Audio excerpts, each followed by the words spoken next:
السلام عليكم ورحمة الله تعالى وبركاته أخواتي الكريمات. اليوم سوف أقدم لكم وصفة لتفتيح لون الشعر بطريقة طبيعية سهلة وسريعة. ما نحتاجه لتحضير هذه الوصفة: سنحتاج لملعقة من القرفة أو الدراسين، ملعقة صغيرة قرفة. سنحتاج كذلك إلى ملعقة صغيرة عسل،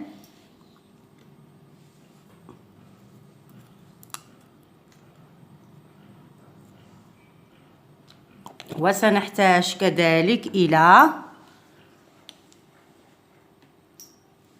إلى أي بلسم أنت تفضلينه أو تستعملينه.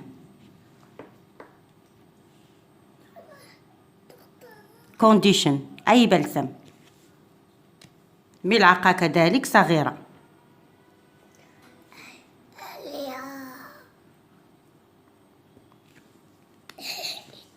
اخلطي جميع هذه العناصر جيدا.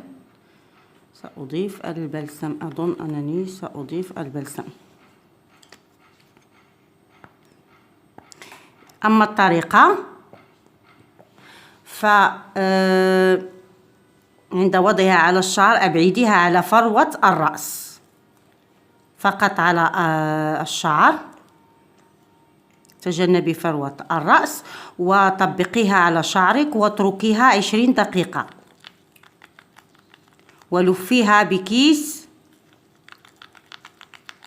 بلاستيكي مثل هذا، إذا توفر طبعا عندك كيس بلاستيكي للشعر.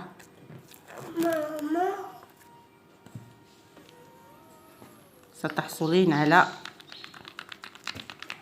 عجينة مثل هذه. أتمنى أن تعجبكم وصفة اليوم، ولا تنسوا الاشتراك بالقناة، وشكرا.